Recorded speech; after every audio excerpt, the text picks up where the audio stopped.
El diagnóstico, ya saben, tiene que ser un diagnóstico precoz, siempre evaluar la severidad. No se olviden, abúrranse de decir el ABS, el BSA, ya saben eso. Vía aérea, lo que es respiración y lo que es circulación, abúrranse con eso. No olviden que los pacientes que tienen hemorragia digestiva baja, si tienen inestabilidad hemodinámica, porque usualmente la hemorragia digestiva alta es el que produce mayor inestabilidad, más que la hemorragia digestiva baja. Si hay una hemorragia digestiva baja con inestabilidad hemodinámica, lo primero que tienen que hacer es una endoscopía. Siempre háganle una endoscopía antes, ¿ya? Vean acá, signos vitales estables. Si no están estables, siempre estabilícenlo y primero háganle una endoscopía. ¿Por qué? Porque generalmente si hay hemorragia digestiva baja, pero con inestabilidad, es porque el sangrado es masivo y muy probablemente sea por un problema de tránsito intestinal acelerado. Siempre entran con una endoscopía, que es lo más fácil de hacer, ¿no? Pero obviamente si no hay inestabilidad hemodinámica, el paciente está estable, sométanlo a su colonoscopia común y corriente. Eso es normal. ¿Cómo se llama si el paciente tiene sangrado y es evidente? Endoscopía normal y colono normal. ¿Cómo se llama eso? Y ustedes ven que el sangrado es recontra evidente, pero la colonoscopia no muestra lesiones y la endoscopia no muestra lesiones.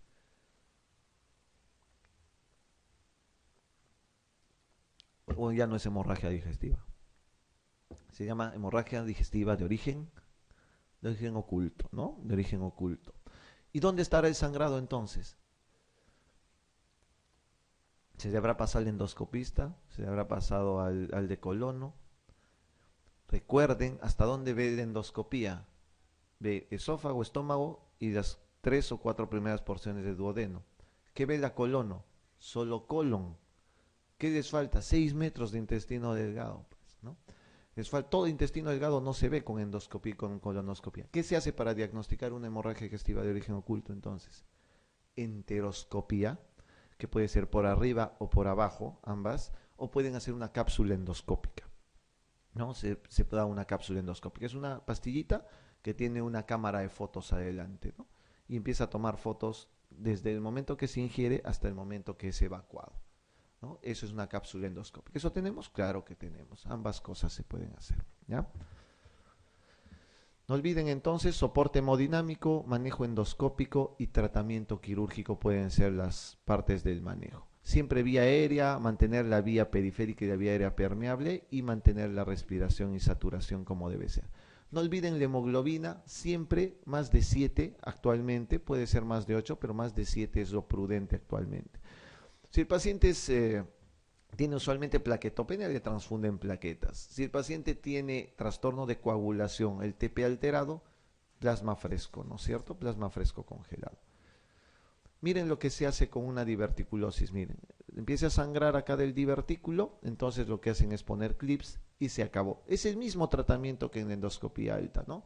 Lo mismo se utiliza inyectoterapia con un método mecánico o de coagulación. Esto es un pólipo. A veces cuando se saca pólipos, uno puede romper el pólipo y empieza a sangrar, ¿no? De alguna, miren, se decapita el pólipo y empieza a sangrar. ¿Qué hacen con esto? Aparte de gritar y asustarse. ¿Qué harían con esto? Miren, han sacado un pólipo, se les ha decapitado y empezó a sangrar hacia chorro. ¿Qué le harían? Inyecto uno y el otro le ponen un clip.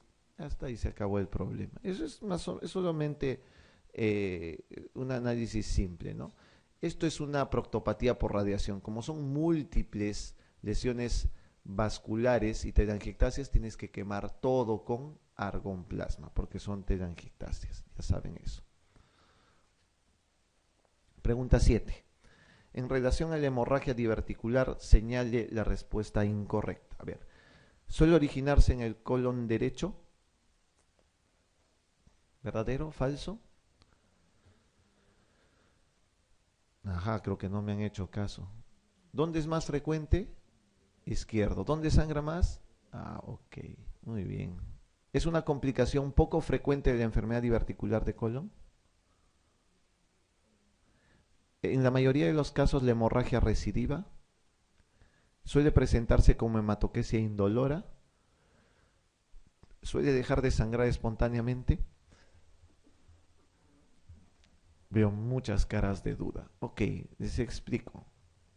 La hemorragia diverticular usualmente suele ser una hemorragia digestiva baja, la causa más frecuente, y generalmente no duele para nada, no duele, o sea, es indolora totalmente. Segundo, siempre sangra más los del lado derecho, siendo más frecuente el del lado izquierdo, pero sangra más el derecho.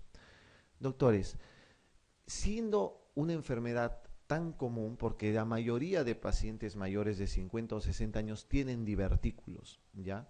A pesar de ser la causa más frecuente de hemorragia digestiva, esa hemorragia no es en todos los casos que uno tenga diverticulosis. Si yo agarro un grupo de 100 abuelitos, por ejemplo, y todos tienen diverticulosis, ¿cuántos sangrarán de ellos? Muy pocos llegan a sangrar. Por eso es que no es una complicación frecuente, es una complicación poco frecuente de la enfermedad diverticular. ¿Es verdadero o falso entonces? ¿Es una complicación poco frecuente de la enfermedad diverticular? Ok. En la mayoría de los casos de hemorragia recidiva, otra cosa que se ve, la hemorragia normalmente se autolimita, ¿ya? Se autolimita, o sea, es una enfermedad que da una vez y deja de sangrar luego, no hay más. ¿Suele presentarse con macrocefalia indolora? Sí. ¿Suele dejar de sangrar espontáneamente? Cierto. Si la autolimita, usualmente deja de sangrar espontáneamente. Acá se da como respuesta entonces, respuesta incorrecta está la B. ¿Por qué? En la mayoría de los casos dice la hemorragia normalmente recidiva. Eso es falso, ¿no es cierto? Acá la respuesta correcta es la respuesta que debe ser marcada es la C. Yo mismo me he equivocado en colocarlo. En la mayoría de los casos la hemorragia no debe de recidivar. Siempre sangra una sola vez. Es lo más común. Siempre sangra una sola vez. En el caso de que sangre una segunda o tercera vez, el paciente usualmente puede ir a cirugía ya. O sea, ya tienes que reseccionar la parte que está afectada o la parte sangrante en este caso. ¿Ya? Es un dato importante para mencionarles. ¿Está claro? ¿Sí? Conclusiones, hemorragia digestiva es menos frecuente y menos dramática que la hemorragia digestiva alta, ¿no? Y suele ceder espontáneamente. La colonoscopia es el principal método de diagnóstico y el soporte hemodinámico es lo principal. El mecanismo de acción de la somatostatina o de su análogo octreotide en el tratamiento de hemorragia digestiva por varices esofágicas es... ¿Qué es? Recuerden que en la hemorragia digestiva varicial por hipertensión portal, el principal motivo de la hipertensión portal es la vasodilatación esplácnica, ¿de acuerdo? No olviden ese término, se llama vasodilatación esplácnica. El octreotide se da ¿para qué? Para el tratamiento de hemorragia digestiva alta varicial. ¿Por qué? Porque es un vasoconstrictor esplácnico, precisamente. Si en la hipertensión portal hay vasodilatación esplácnica, para que no sangre le doy un antagonista, un vasoconstrictor esplácnico. Y eso es precisamente el octreotide, un vasoconstrictor esplácnico. ¿Ya? No lo olviden. Pregunta 9. De las siguientes, una no es contraindicación absoluta de la endoscopía oral urgente. ¿A cuál no le haría? O sea, ¿en cuál de estas no es una contraindicación de absoluta? Porque puede haber contraindicaciones relativas. No es contraindicación absoluta. Las demás son absolutas. ¿En el coma hay contraindicación absoluta? Sí, pues no. Realmente un paciente en coma, ¿qué le haces, no? Estenosis esofágica severa. Infarto de miocardio a las 48 horas, perforación duodenal. En perforación le hacen una endoscopía a alguien. No deben pedir nunca una endoscopía si está perforado, ¿no? Porque van a terminar de abrir más la perforación, ¿no? Doctores, la estenosis esofágica severa, obviamente el esófago puede estar cerrado en algún momento por la causa que ustedes quieran, por ejemplo un cáncer, ¿no? Pero ¿cómo tienen que hacer el diagnóstico de cáncer? Vía endoscópica, ¿no es cierto? Entonces tienen que entrar con el endoscopio y sacar las biopsias. entonces no es una contraindicación absoluta una estenosis esofágica severa. Podría ser una contraindicación relativa en el caso de que haya realmente una causa extraña. Pero lo demás, coma, no le haces. En infarto de miocardio previo, o sea, si he tenido un paciente un infarto previamente, nunca pidan una endoscopía, porque se puede volver a infartar en medio procedimiento, entonces no se hace una endoscopía ahí. Si hay perforación, les he dicho que no en ningún momento, y la hipoxia tampoco, porque obviamente si entras con un endoscopio y el paciente está hipóxico, le produces un paro respiratorio encima, ¿no? De acuerdo. Un paciente con antecedente de melena 2 días antes y estable hemodinámicamente. Presenta una úlcera duodenal superficial en la endoscopía. ¿Cuál de los siguientes indica el riesgo de recurrencia de sangrado de esta úlcera? ¿Cuál será? Para empezar, ¿qué tipo de Forres es?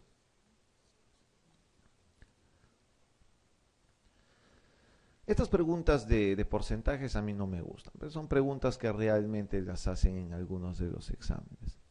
Siempre vean lo que es la clasificación de Forres para ver resangrado. Acá estamos hablando fundamentalmente de úlcera duodenal superficial, sin vaso, sin sangrado activo, sin complicación. Por consiguiente, ¿será un Forres 3. Y el riesgo de resangrado en el Forres 3 será menos del 5%, ¿no? Menos del 5%. Entonces esa es la respuesta, la D. Este es el gráfico para que vean. No olviden, por favor, el Forres 1 es el sangrado activo. El Forres 2 se llama signos de sangrado reciente. Y el Forres 3 es una cicatrización de la úlcera en sí. El 1A es cuando el sangrado está chorro, el B es cuando es sangrado en napa, en capa, le llaman o resumante también. El 2A es el vaso visible, el 2B el coágulo adherido y el 2C la mácula plana. Y el 3 ya cuando todo está limpio. Acá tienen los porcentajes. ¿Por qué no me gusta preguntar porcentajes? Miren cuánto es la tasa de resangrado de un Forres 1. Dice acá promedio 55%, pero abarca desde 17 hasta 100%. O sea, preguntar un porcentaje de eso es realmente muy ambiguo, ¿no es cierto? Es muy ambiguo. Pero lo que es claro es obviamente que 5% nada más el del Forres 3, ¿ya? Este es un Forres 1A, si se dan cuenta, miren cómo es el sangrado a chorro acá. Ya ni se ve la úlcera, pero se ve el chorro. Forres 1A. Forres 1B, sangrado en napa, en capa, resumante, en babeo, como ustedes quieran, pero ese es el 1B. El 2A es esto, un vaso visible, claramente un vaso visible. Quiere decir eso, un signo de sangrado reciente. El 2B es un coágulo adherido. En el 2B lo que se hace es sacar el coágulo y debajo del coágulo encontrarás 1A, 1B, 2A, 2C o 3. Cualquier cosa puedes encontrar abajo. ¿Ya? O sea, el tratamiento del 2B usualmente es remover el coágulo, ¿no? Usualmente. Claro que si tienes todo el armamento para hacer terapéutica, ¿no? Ese es el 2B. El 2C, ¿qué es? Una mancha o mancha oscura o mácula oscura o fibrina sucia también le llaman a esto. Y el 3 es esto, una fibrina bastante más limpia, ¿no? Es una úlcera con una fibrina limpia. Esa es la clasificación de Forres. Ok. Un paciente de 46 años sin antecedentes clínicos de interés acude al servicio de urgencias por realizar en las 8 horas previas 2 deposiciones de aspecto melénico. En las últimas 48 horas refiere haber tenido molestias vagas en mi abdomen superior. En la anamnesis no describe ingesta previa de fármacos potencialmente gastroerosivos. ¿Cuál le parece la causa más probable de hemorragia digestiva alta en este paciente?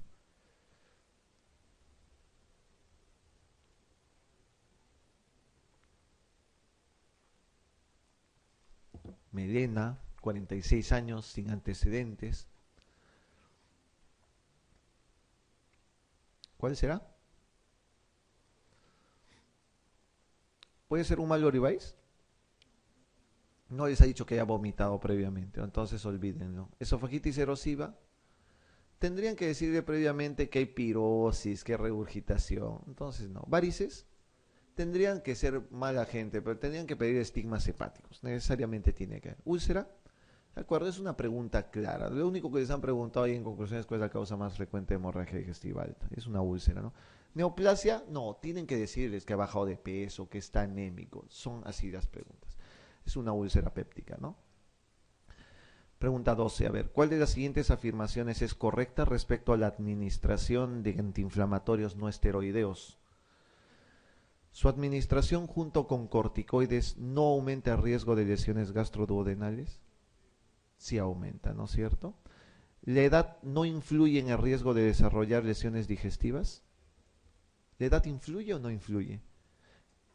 Influye. ¿Es preferible la administración rectal ya que su efecto lesivo es fundamentalmente local?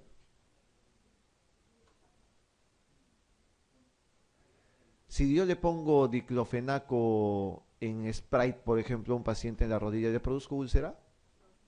Sí, doctores, sí se produce úlceras también, porque también hay absorción sistémica, ¿ya? O sea, sí hay lesiones por mastol. Si ustedes ven el post del diclofenaco en Sprite, dice, ¿no? También que puede producir úlceras gástricas o gastrolesividad, en este caso. El acúmulo de prostaglandinas en la mucosa gástrica o duodenal es el mecanismo patogénico más importante de las erosiones gastroduodenales inducidas por ellos.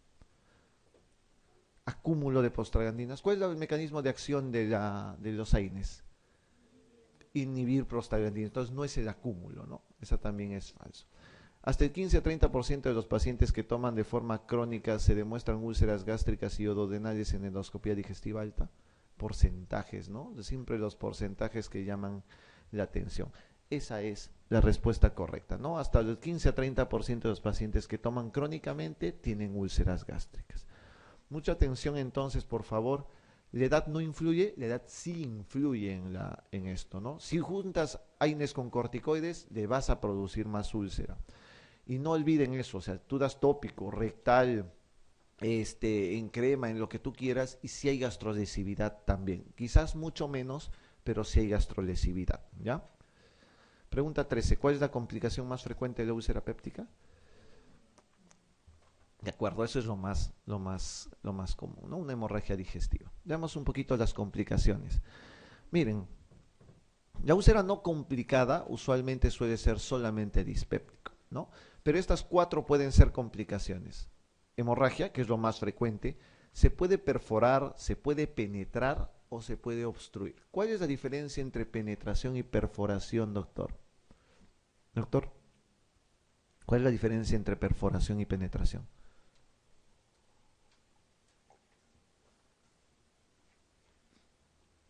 Se perfora usualmente hacia la cara anterior, ¿ya? Hacia un espacio libre. Eso es perforación. La penetración es cuando ingresa hacia un órgano vecino y generalmente es posterior, ¿de acuerdo? Esto es la diferencia fundamental entre lo que es perforación y penetración. Perforación hacia la cara libre, que generalmente es anterior, y penetración hacia la cara posterior y generalmente un órgano. ¿Cuál es el órgano más afectado en la penetración? Páncreas. Y a veces puede haber pancreatitis por penetración de la úlcera incluso, ¿ya? En el tratamiento inicial de una hemorragia digestiva se utilizará para reponer la volemia. ¿Qué utilizan? ¿Suero fisiológico? No se emocionen, no se sobren nunca con las preguntas. Es muy fácil la pregunta, ¿eh? ¿Lactato? Doctores, todo pueden usar para reponer la volemia. Que se use primero suero fisiológico es cierto. Que lo más efectivo sea solución fisiológica y lactato Ringer es cierto. Se utilizan ambas. Pero pueden utilizar las gelatinas que son coloides o los dextranos. También sirve. Todo sirve para reponer la volemia, ¿no? Pero lo más frecuente es que usemos suero fisiológico, ¿no? Es lo más frecuente. Pero acá dice, en el tratamiento inicial se puede utilizar cualquiera, ¿no? La causa más frecuente de hemorragia digestiva alta en pacientes con anorexia. Así es. Les he dicho que los pacientes vomitadores frecuentemente tienen un desgarro de la mucosa gastroesofágica conocido como Mallory-Weiss. ¿Cuál de los siguientes factores se relaciona con una mayor mortalidad de la hemorragia digestiva alta? Mayor mortalidad. ¿Los jóvenes tienen mayor mortalidad? No, un joven resiste más todo eso. ¿Hemoglobina de 10 al ingreso? No, la hemoglobina de 10 es una anemia leve, básicamente. Hemorragia por varices tiene una mortalidad bastante alta, ¿no? Hemorragia por úlcera gastroduodenal, más que por varices. No, no, la hemorragia por varices es más mortal. Presión de 110 al ingreso es baja, está estable. Entonces acá será de las 5 la varice esofágica, ¿no es cierto? Es la más frecuente. No olvidar, y se los vuelvo a repetir, lo más frecuente, varice esofágica. La que sangra más, varice esofágica. La que mata más, la varice gástrica. ¿Ya? Para que no olviden. Marque la respuesta correcta, a ver.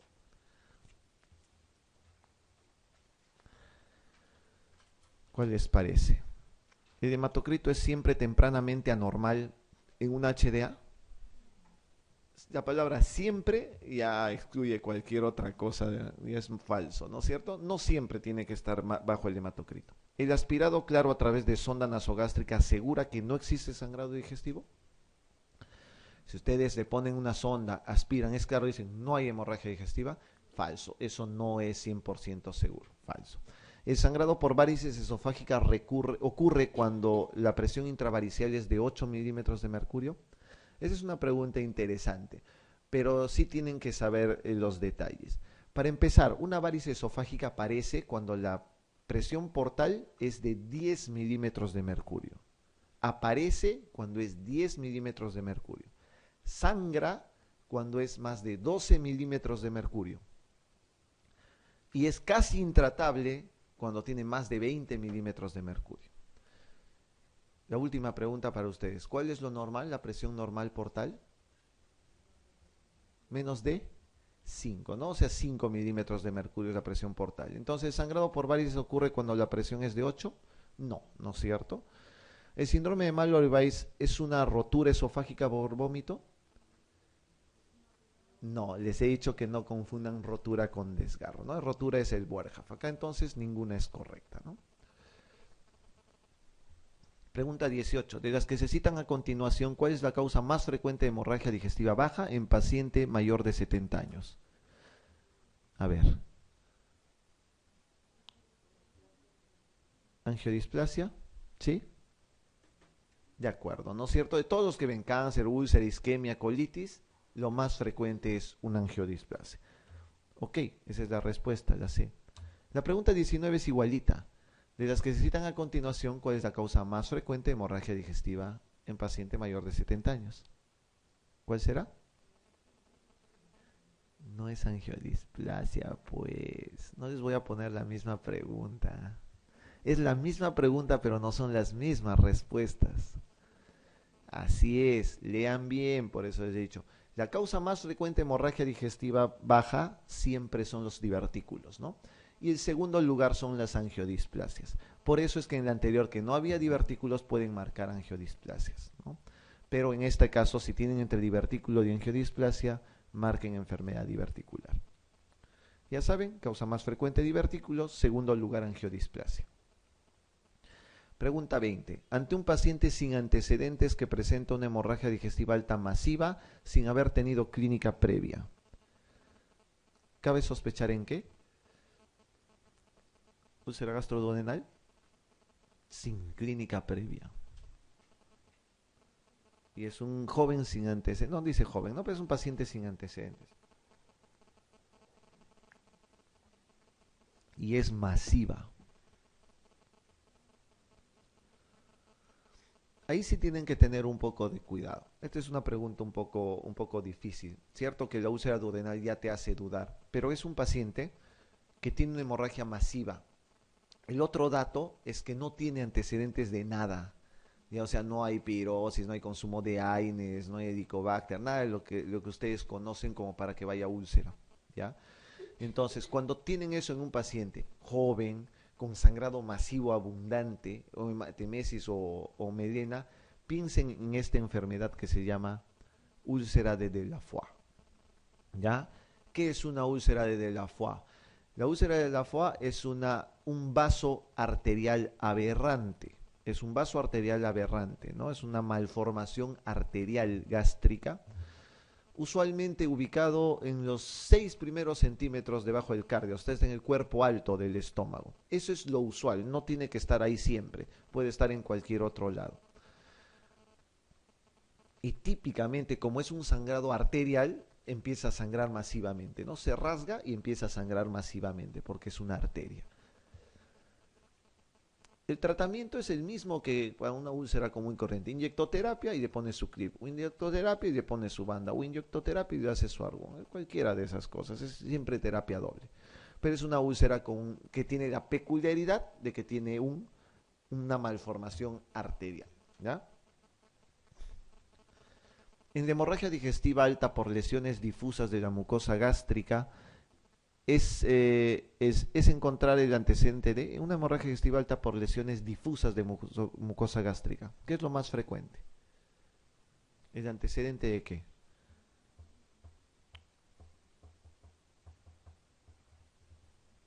Alcohol, diabetes, AINES, cirrosis. Si tienen ustedes esas lesiones difusas múltiples, siempre piensen que puede ser antiinflamatorios no esteroideos. Eso es lo más frecuente, más que el alcohol, ¿ya? Mucho más que el alcohol. Vamos a hablar un poquito entonces de mala absorción intestinal. Pregunta 22. Vamos a ver, pregunta 22. Un paciente diagnosticado de enfermedad celíaca no mejora clínicamente tras 5 meses de haberse indicado una dieta carente de gluten. Los estudios analíticos muestran persistencia de títulos altos de anticuerpos antiendomicio tipo IgA.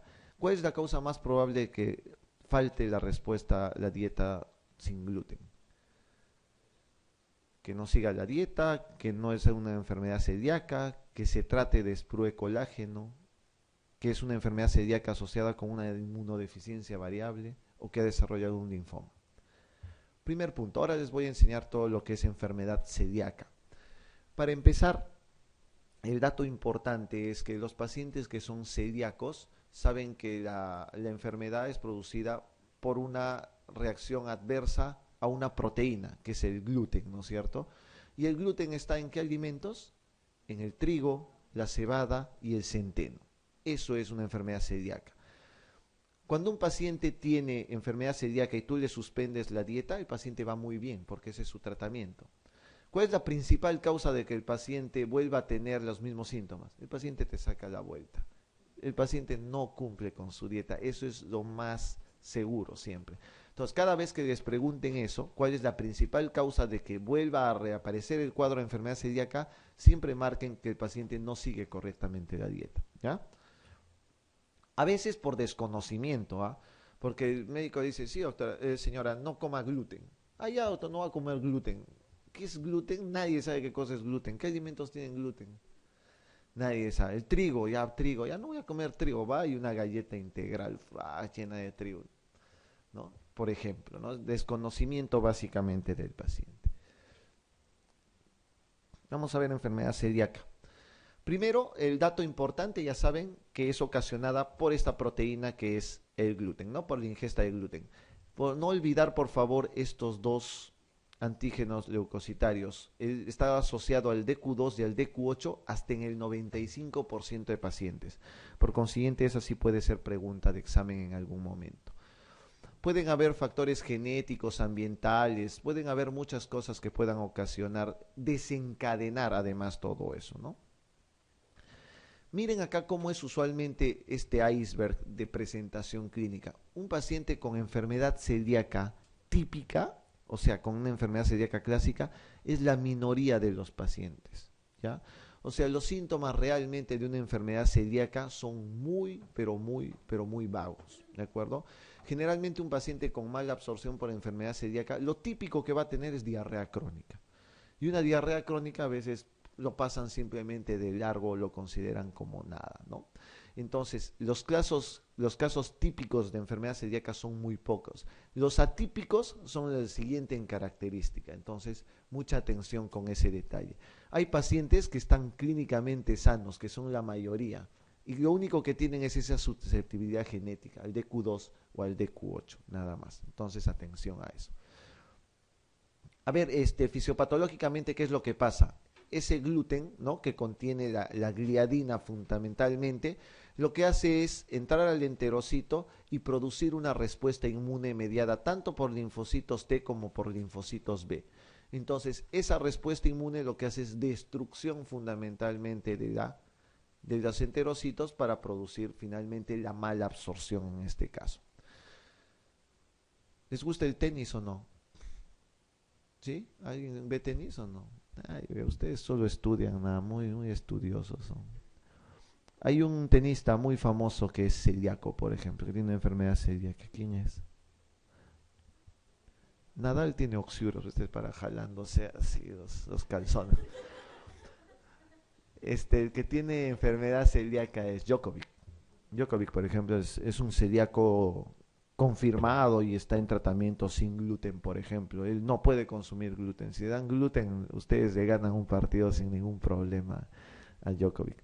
Él es un paciente que tiene enfermedad celíaca, ¿no? Que tiene sus dietas especiales, obviamente. Miren cuáles son los síntomas típicos de un paciente que tiene enfermedad celíaca. Esteatorrea. ¿Por qué? Porque hay mala absorción. Distensión abdominal, edema, palidez, letargia, baja de peso. Eso en cualquier cosa pueden encontrar, ¿no es cierto? Realmente no es común encontrar.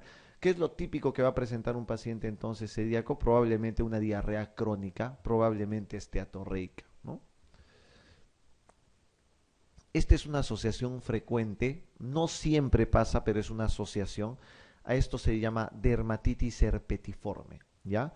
No olvidar entonces, la dermatitis herpetiforme es una asociación muy notable con enfermedad celíaca. Hay pacientes que pueden tener anemia ferropénica. Como es una mala absorción y el problema es básicamente intestinal, el hierro no se absorbe. ¿Dónde se absorbe el hierro? En el duodeno. Como es una mala absorción intestinal, hay pacientes celíacos que tienen anemia ferropénica. Entonces, todo paciente con diarrea crónica y anemia ferropénica debe ser estudiado para enfermedad celíaca. Puede haber ataxia cerebelosa, neuropatía, epilepsia, puede haber problemas óseos por déficit de captación de calcio. La dermatitis que ya conocen, puede haber incluso asociaciones hepáticas con enfermedades autoinmunes hepáticas. Hepatitis autoinmune, cirrosis biliar primaria o colangitis esclerosante, que ahorita van a conocer eso. Y la diabetes mellitus, ¿no es cierto? Y la diabetes mellitus, ¿sí? Puede asociarse con todo, pero el típico es la dermatitis herpetiforme. El hígado de enfermedad celíaca, ya saben, se asocia con las tres enfermedades autoinmunes. CBP, colangitis, CBP, cirrosis biliar primaria, colangitis esclerosante primaria y con hepatitis autoinmune.